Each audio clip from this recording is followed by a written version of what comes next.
예, 시청자 여러분 안녕하십니까? 예. 공정기획박탈 분노연합 이종배 대표 나오셨습니다. 예, 감사합니다. 제가 이게 머리가 좀 아플 때는 고전 영화를 좀 봐요. 60년대 영화. 재밌죠. 엊그제는 이제 러브 스토리를 한 시간 보다가 아직 다 못 봤어. 옛날에 봤는데. 근데 러브 스토리에 보니까 이종배 대표의 현재의 이 문제가 그 60년대 미국 영화에 나오더라고. 그 영화가 뭔가 하면 거기에 올리버 베렛이라고 그 남자 주인공 러브 스토리에 라이언 오닐이죠. 여자는 알리 맥그로고 그 올리버 베렛이라는 게 하버드 대학에 강당을 기증한 조부가 그러니까 그 베렛이라는 강당이 조부 이름으로 강당이 있는 그러니까 한마디로 막 뭉치기 돈을 하버드에 낸 사람이고 아버지는 은행장이야. 그러니까 아버지는 아들을 보고 로스쿨을 가라는 거예요. 근데 아들은 하버드 대학 사회학과를 다녀요. 아이스하키 선수고 이쁜 여자 보면 쫓아다니고 좀 한량이고 근데 자기는 로스쿨 가기 싫다는 거야. 그러니까 아버지가 아들한테 하는 말이 네가 로스쿨 가는 거는 내가 얼마든지 해줄 수 있고 하버드 로스쿨 연락 왔냐? 아직 못 받았습니다. 합격 통지 이러니까 내가 너가 저기 로스쿨 대학원장한테 전화 한 통 해줄까? 이제 이러는 거야. 그러니까 미국의 7, 8년도에 만들어진 러브 스토리 영화에도 엄서제도 근데 또 어떤 분이 엄서제도는 조선시대를 유지하기 위한 어떤 학술적으로 또 해가지고 글을 댓글을 이만큼 쓰셨더라고요. 그래서 제가 그렇게 엄서제도를 응원할 게 아니라 우리가 엄서제도라는 것은 한마디로 조선시대가 양반 계급 사회였고 양반들 자식은 또 쉽게 뱃을 가고 한 게 사실이라는 본질을 봐야지 그 엄서제도의 긍정적인가 부정적인가 그걸 갖고 논의하고자 하는 게 지금 역사 수업이 아니잖아요. 그래서 저희가 엄서제라고 단어를 쓰는 건 뭐냐면 쉽게 말해서 세습이 되고 있다. 어떤 그 본인의 노력과 실력, 그 다음에 공정한 룰을 통해서 그 시험을 통과해서 자기의 지위를 가지는 게 아니라 단지 우리 아버지의 어떤 지위, 어떤 권세를 그대로 무임승차하듯이 이어받는 그러한 어떤 부분을 저희가 이제 음서제를 다라고 이제 단어를 사용하는 거고 본질은 이제 세습이죠, 세습. 네, 그래서 케네디의 아버지가 뭐 아일랜드 출신인가 그랬을 건데 가톨릭이고 그런데 아주 금주 시대에 악독하게 돈을 많이 벌었다는 케네디 아버지. 그러니까 아들 케네디들이 다 또 미국의 좋은 대학 나와서 정견으로 정치계로 쉽게 진입했고 정치인이 되고 다 정치인했잖아요. 자 조지 W.H. 부시 그러니까 조지 H.W. 부시 아들 부시는 알코올 중독자의 꼴통이었는데 아버지가 얼마 전에 돌아가셨잖아요. 대통령이었던 조지 W. 부시 아버지 후광 때문에 예일 대학을 들어간 거 아니에요. 그래갖고 뭐 해골 클럽인가 해골과 빼따기 클럽인가 거기에 부잣집 최고로 이 명문가 자녀들만 모이는 그 클럽에서도 또 멤버였고 이러다 보니까 대통령이 될 수 있었던 거예요. 맞습니다. 아버지 회사를 경영하다가 텍사스 레인저스 야구 구단장도 하고 그러다 보니까 텍사스에서 또 출마하게 되고 그러니까 우리 이 사회가 명백하게 불공정하며 엄서제도가 있고 미국에도 그런 것들이 바다하게 있고 또 다른 책에 읽어보니까 미국의 중서부 지역에 있는 네바다 무슨 저기 몬타나 이런 주는 작물도 잘 안 되고 거의 거친 황무지 사막인데 거기에 철도 놓고 건강하는 업자들이 건강하는 사람들이 그 도로를 나가 70년대까지 주의 의사당 안에 이 술집 바를 로비스트들이 운영을 하고 철도 업체하고 그리고 그 사람들이 내는 사람이 상원하고 하원을 해먹었다는 그게 언제까지냐 1970년대까지 그러니까 미국 사회가 이 러브 스토리 영화를 나오고 난 한참 뒤에도 한 줄을 철도업자들이 예. 광물업자들이 자지우지해서 주지사도 만들고 상원, 하원도 다 만들고 그 사람들이 그 줄을 끌고 갔다는. 예. 자, 이게 우리 사회가 우리가 살아가는 이 사회에 어떻게 보면 숨겨진 한 이면의 본질일 수가 있어요. 맞습니다. 그럼 우리가 그렇다고 해서 그걸 갖다가 받아들이고 다 그냥 세상은 태어날 때부터 재수가 다르니까 수긍하고 살아다. 원래 이 청춘은 불운한 거다. 다 감수하고 참고 살아라. 이게 만약에 보수 우파의 본질이라면 보수 우파는 나부터도 안 하겠어요. 그건 니나 해라. 나는 칼 들고 하면 싸우다가 죽을란다. 그래서 나보고 좌파라고 그런지 모르겠어. 아니 그게 저는 그 정통 보수시라고 생각을 하고요. 왜냐하면 이제 저번 시간에도 제가 말씀을 드렸었는데 그 이제 보수의 핵심 가치가 자유지 않습니까? 자유지. 자유라는 것은 자기가 이제 그 에드윈 풀러가 얘기했듯이 자기 삶은 내가 이래 살고 싶으면 이래 살고 이래 또 살고 싶으면 살 수 있는 그런 권리. 그게 자유인데 그러한 자유가 보장되기 위해서는 저번에 말씀드렸다시피 어떤 룰이 공정해야 되고 거기서 기회가 있어야 되고 그런 부분인데 그게 제가 봤을 때는 그 소장님이 방금 말씀하신 그러한 가치 그런 제도들이 가장 보수적인 겁니다. 그게 그러니까. 좌파가 아니라 오히려 좌파 근데 그런 건 있죠. 굉장히 이제 위선적이기 때문에 이게 이제 뭐 공정하고 뭔가 어떤 기회 균등 이런 게 자신들의 가치 있냐 선동을 하고 포장한 면은 있지만 본질은 아닙니다. 그 보십시오. 지금 로스쿨이랑 누가 만들었습니까? 그게. 자 지금 노무현 정부에서 만들었습니다. 386에 예. 주사파를 했는가 안 했는가에 따라서 예. 사회운동을 한 사람은 수많게 많은데 예. 그중에서 내가 386이고 주사파를 했는가에 따라 예. 그것도 완전히 달라. 맞습니다. PD파를 했던 사람은 일부는 정의당에 좀 찌그러져 있고 나머지는 운동했다 하더라도 그 그룹에 못 들어가요. 운동권 그 시대 안에서도 그 족보가 일종의 자신들끼리의 기득권을 형성하고 있다는 거예요. 자, 그래서 우리 사회가 좌우를 넘어서서 각자가 기득권을 어떤 사람은 재산으로 만들고 어떤 사람은 데모한 걸 가지고 기득권화시키고 기득권을 만드는 방법은 다양하기 때문에 그래서 데모한 놈들이 기득권이 없다라는 것도 그것도 나는 거짓말이라고 봐요. 더 기득권적인 것 같아요. 공천에 있어서도 기득권이 있고 여러 부분에서도 기득권이 있지요. 예. 자, 그런데 로스쿨을 넣으면 실력이나 있어요. 요즘 변호사 만나면 한 30대 변호사는 나 반드시 물어보지. 당신 고시 변호사가 로스쿨 변호사가.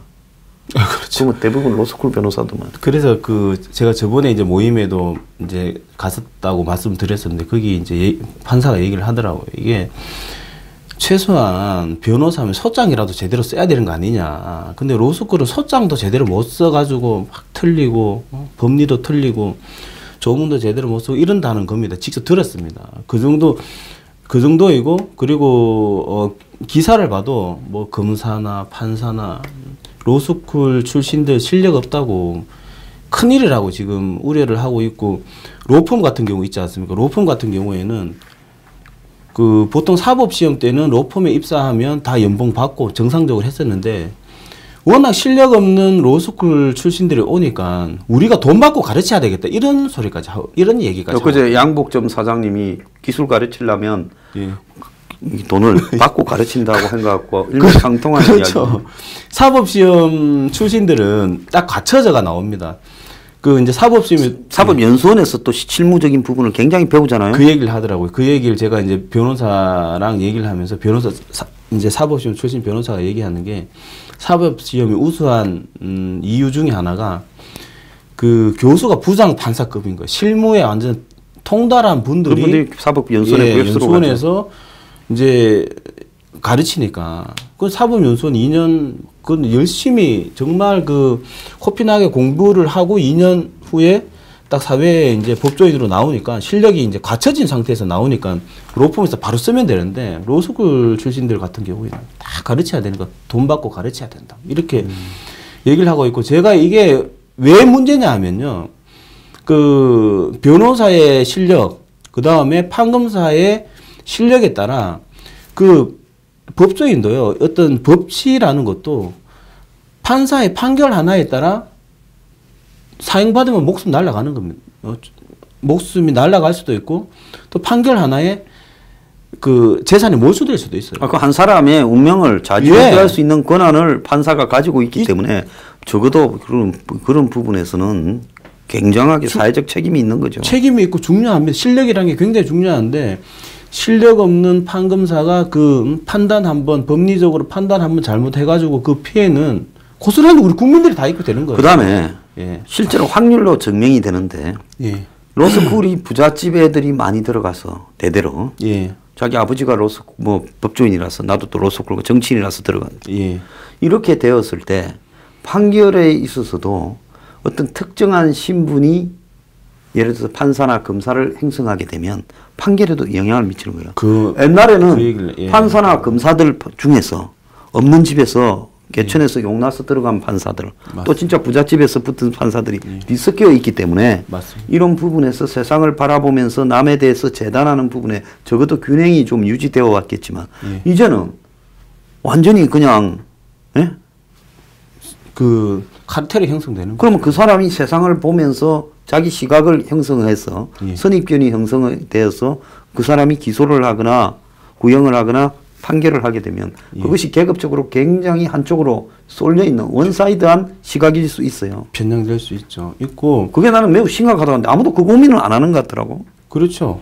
그 이제 일반 국민들은 잘 모르기 때문에 이 부분에 대해서도 잘 모르기 때문에 그 이제 심각한 문제인데 소장님 말씀하신 게 정확한 게 뭐냐 하면요.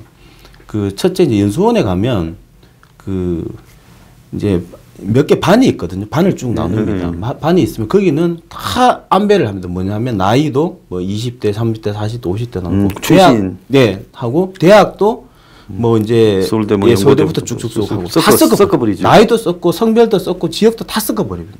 그래서 그런데 거기서는 서로 이제 예를 들어서 뭐 서울대에 나온 그 이제 연수생은 뭐 지방대에 있는 연수생이랑 서로 소통하고 커뮤니케이션하고 또 이제 남자 연수원, 여자 연수원 또 하고 또 나이대도 20대랑 또 60대랑 또 서로 하니까 이제 어떤 서로의 입장을 이해하게 된다는 거죠. 그리고 그 이제 사법시험의 어떤 로스쿨과 사법시험의 다른 점에 대해서 그 이제 변호사가 이제 그 사람의 견해를 얘기하던데 사법시험 준비할 정도 되면 다 나름 어떤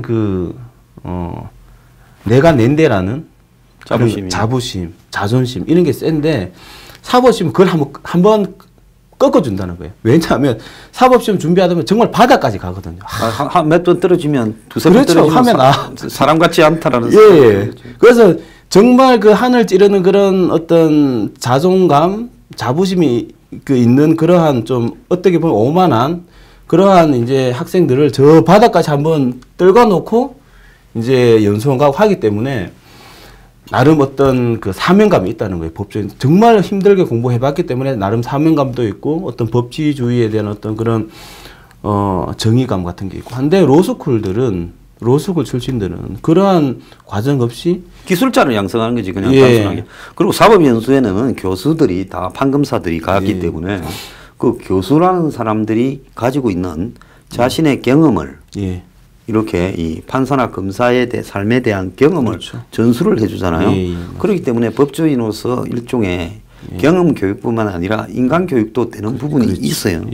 근데 이런 부분들을 너무 가볍게 여기고 이런 것들을 마치 고시의 폐해 때문에 이렇게 간다라는 건 매우 잘못됐고. 그리고 또 한 가지가 뭐냐면 그렇게 쉽게 이제 로스쿨을 통해서 법조인이 되면 과연 그 어렵고 힘든 사람들의 이제 마음을 입장을 헤아릴 수 있겠냐. 그래서 그런 사람들 입장에서 어떤 그런 올바른 판결이 나올 수 있겠냐. 뭐 그런 우려를 이제 할 수가 있는 거죠. 조국이는 고시 공부를 한 번도 한 적이 없죠. 했던 걸로 알고 있는데 없습니까? 조국이는 저기 울산대학교에 동국대학교에 건국대학교인가? 그러다가 서울대 로스쿨로 이렇게 온 거 아니에요? 예, 맞습니다. 대학교도 계속 세탁을 해. 나 같으면 지방대학교에 교수라도 되면 시켜준 학교가 고마워서 더 좋은 학교로 옮기려고 생각도 안 해보겠구만은 저렇게 옮겨 다닌 것도 3번인가 옮겼을 거예요. 저것도 내가 볼 땐 조국이 좀 희한한 스타일이에요. 그게 있잖아요. 그게 어떤 그 거미줄처럼 얽힌 게 있습니다. 뭐냐 하면 그 박원순 시장 딸이 서울 미대 미대에서 법대 전과할 때 그때 법대 뭐 학장인가 그게 안경환 아들이고 그다음 조국 교수가 이제 울산대에 있다가 서울대 올 때 또 뭐 그런 부분 제가 그 다음에 조사해서 한번 알려드리겠습니다. 그렇게 이제 얽혀 있는데 이제 자기들끼리 이제 해먹는 거죠 뭐 그렇게. 근데 끌어주고 밀어주고 뭐 해먹는. 조국은 지금 최근에 조국이 김태우 수사관 파문에도 끝까지 안 나가고 버티잖아요.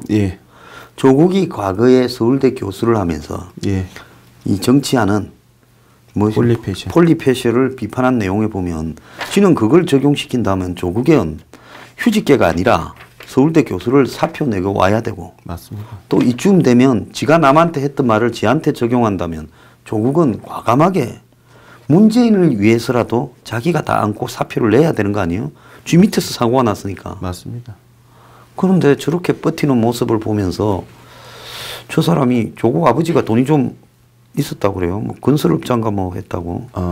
그래서 거기가 또 마산인가에 사학도 하나 있잖아요. 사학이 있는 사립학교. 알고 있어요. 그 옛날에 뭐 탈세 이야기도 뭐 좀 나왔던 적이 있고. 그래서 저 사람 내가 볼 때 살면서 어려움을 안 겪었어. 산호명에 뭐 좀 관계되겠지만 뭐 숨겨주고 한 정도지 핵심으로 활동한 것도 없어. 근데 그거는 자기한테 마이너스가 되기보다는 전부 조국이 머리도 좋고 똑똑한데 그런 사건을 겪었다고 해서 피해를 겪으면 안 된다고 청원서 내주가 조국한테 인생에 데모 조금 하다가 잠깐 갇혀 있었던 거에 비해서 몇 배로 덕을 봤다고 봐요. 그래서 저는 이제 방금 그 소장님 말씀하셨듯이 그렇게 폴리페이션이 뭐니 비난을 해놓고 자기가 지금 그런 짓 하고 있지 않습니까? 뻔뻔하게. 그러니까 저 사람은 왜 저리 뻔뻔하냐? 저 사람은 뻔뻔해야 그런 진짜 서민의 삶을 갖다가 느껴보지도 못했고. 모릅니다. 아니 전부 다 뭐 개울에서 사냐? 전부 다 무슨 하천이 그 바다로 가냐? 개울에서도 좀 살고 가재도 뭐 올라올 생각하지 뭐 개구리도 거기서 살고 올라오려고 하지만 그럼 뭔가 하면 조국이 굉장히 지 스스로가 혜택을 받고 선택받은 사람으로서 가졌던 서민의식이 몸에 배어가 있기 때문에 그러니까 내가 좀 잘못했다고 해서 내가 그만둬야 되냐는데 내가 볼 때 쥐가 선민의식을 가질 끈덕지도 별로 없어요. 그러니까 저는 그 사람들이 왜 뻔뻔하냐면요. 자기들이 정의예요. 자기들이 생각하고 자기들이 옳다 그러면 그게 정의고 저희들이 아무리 비판을 해도 아니 나는 정의로운 행동을 하고 있으니 너네 비판이 잘못된 거야. 계속 셀프 어떤 그 뭐죠? 그 계속 합리화를 하는 거죠. 계속 그냥 아무리 비판을 해도 나는 지금 정의로운 일을 하고 있으니 너네 비판 틀렸어. 너네 비판들이. 이렇게 계속 자기 합리화, 셀프 합리화를 끊임없이 하기 때문에 아무리 비난해도 흔들리지가 않아요. 제가 봤을 때. 저는 그렇게 봅니다. 그 부분 보고 그 조국 그 민정수석 같은 경우에는 그 이것도 이제 그 뭐냐 화면을 보시면 제가 그 사법시험이 2017년 12월 말에 폐지가 됐었거든요. 될 때 그때 2017년 12월 말이면 그 문재인 정권의 어떤 인기가 하늘을 찌를 때였습니다. 그 찌를 때인데 저는 그 청와대 분수대 가가지고 로스쿨 앞잡이 기득권 대변인 그러면서 문재인 대통령 규탄한다 이러면서 그 인기가 하늘을 찌를 때도 저는 그 기자회견을 그렇게 했었는데 제가 왜 말씀드리냐면 조국 그 민정수석이 10월 달쯤인가 그 법률신문이라는 곳에 기고를 했어요. 기고를 하면서 그 고시생들이 몰려와서 그렇게 문재인 대통령을 무슨 로스쿨 앞잡이다 기득권 대변인이다 뭐 그렇게 욕을 했다라고 실었더라고요. 그 신문에다가 저희가 시위했던 그 기자회견했던 걸 실었더라고요. 그 민정수석이 그렇게 할 일이 없습니까? 지 평생에 그 트윗이니 뭐 이런 걸로 그 무슨 운동권 편들고 좌파들 편들다가 지 평생에 최고 출세한 거지. 나는 정말로 열받치는 게 나는 시대를 고민하다가 잡혀갖고 방이었는데 변경이 돼갖고 현역으로 병장으로 31개월을 엉고이고 조국 이야기하니까 지금 하늘이 노였어요. 그렇죠. 이건 조국이 맞았어야 되는데. 그런데 31개월을 군대에 갔는데 조국은 육개장으로 석사 장교로 육개장으로 갔다 왔어. 그것도 장교로 갔어 6개월. 장교 6개월과 사병 31개월. 방위가 변경이 되어서 현역으로. 내가 그때 옛날에 몸이 굉장히 지금 안 믿겠지만 약했어요. 아 약했다고? 몸무게가 50kg 조금 더 나가는. 그 호리호리했다는 말씀이시죠? 말랐지. 말랐. 헌혈하러 갔더만은 고등학교 때 팔목을 잡아보더만은 많이 먹고 다시 오라고. 그런데 그래서 그것도 봐도 그때 내가 서울대학에 제일 싫은 놈들이 뭐였는가 하면 육개장 가는 놈들이었어. 맞습니다. 싫더라고. 그래서 무슨 뭐 자기 이제 편할 수 있는 꼼수는 다 누르고 사는 거야. 이용했고. 그래서 제가 소장님 한번 여쭤보고 싶은 게요.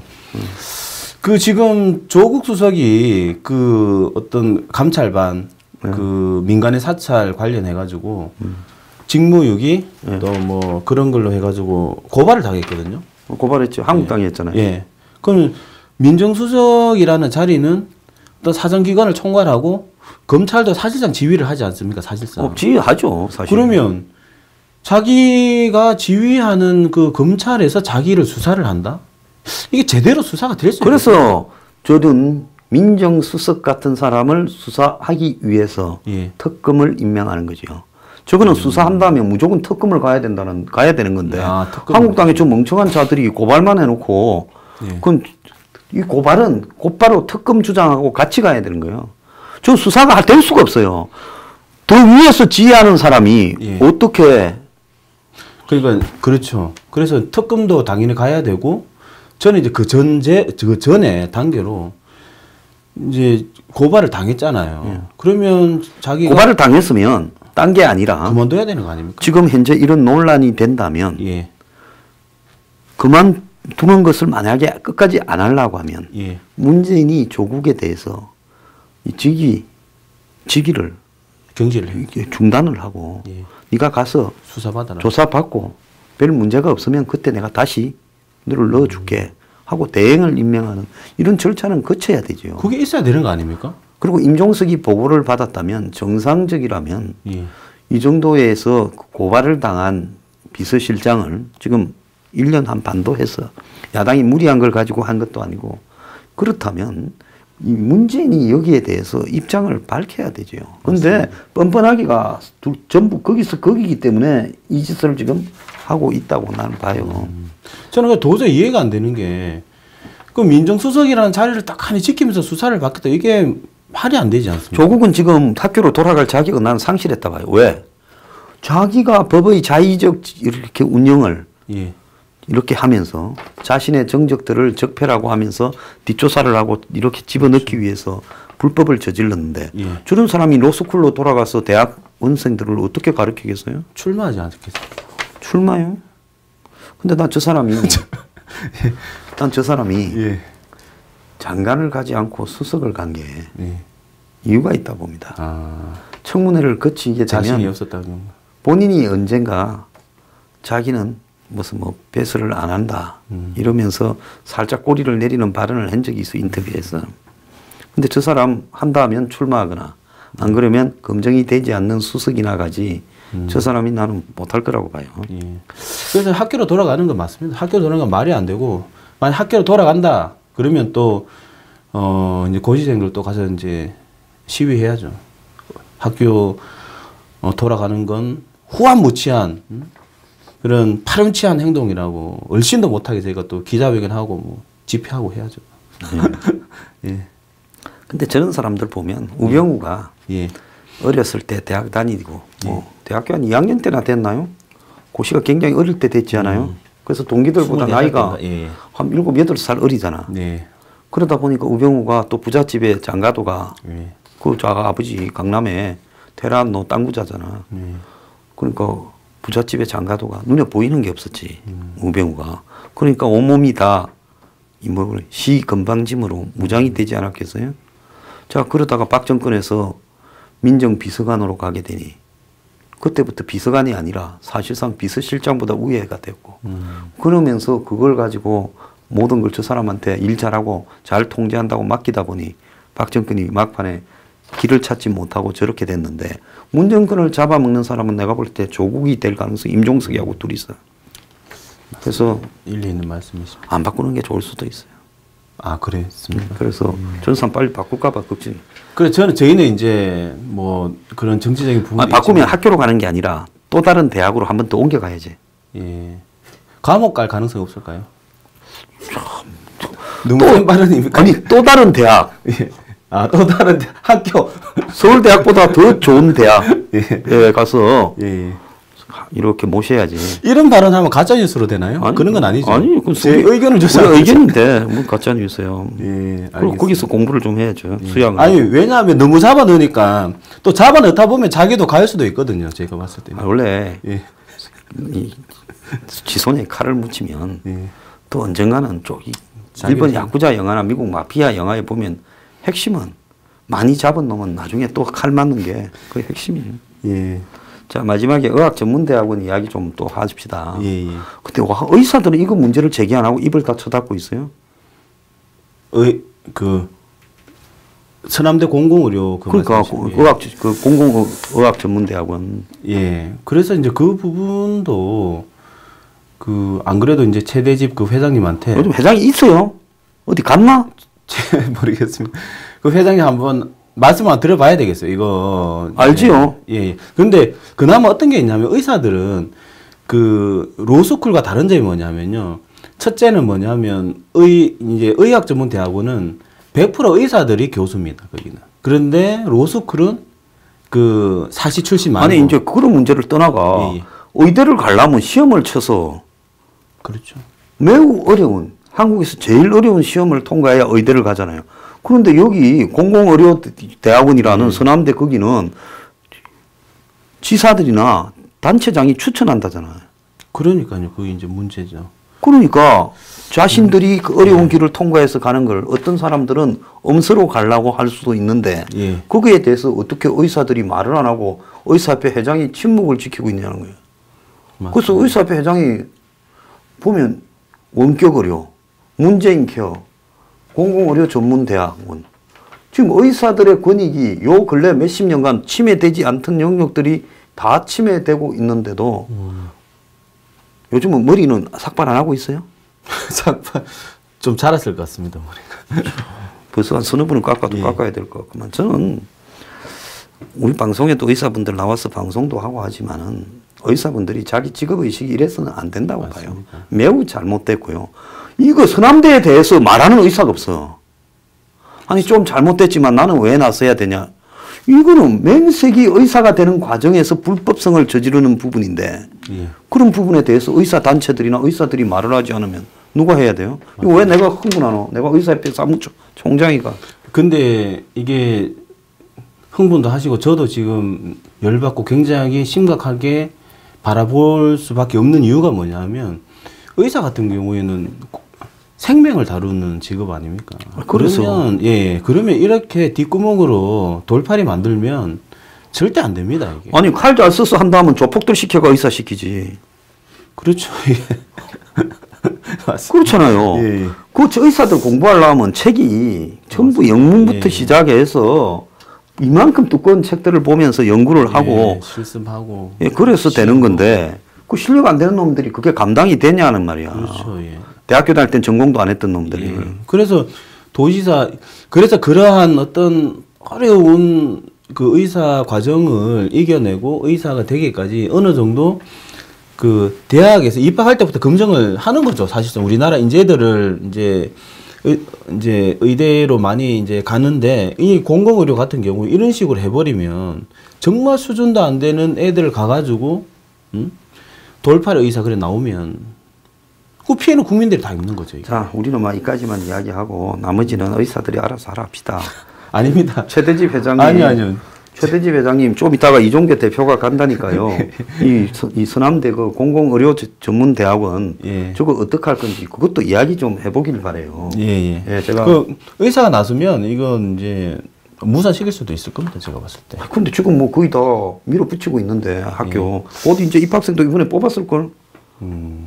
이렇게 하면 안 되는 거죠. 자, 지금 이제 해가 바뀌는데 시청자들께 한번. 제가 그 이제 소장님 방송을 이제 지금 4번째 나오게 되었고. 엄청 오래된 것 같은데 4번째밖에 안 했어요? 예. 집회까지 합치면 한 5번 정도 됐는데 그 시청자 여러분들 뵙게 돼서 너무 반갑고 영광으로 저는 생각을 하고요. 왜냐하면 너무나 소중한 기회입니다. 이렇게 제 뜻을 말씀드릴 수 있는 이런 자리가 너무나 소중한 기회고,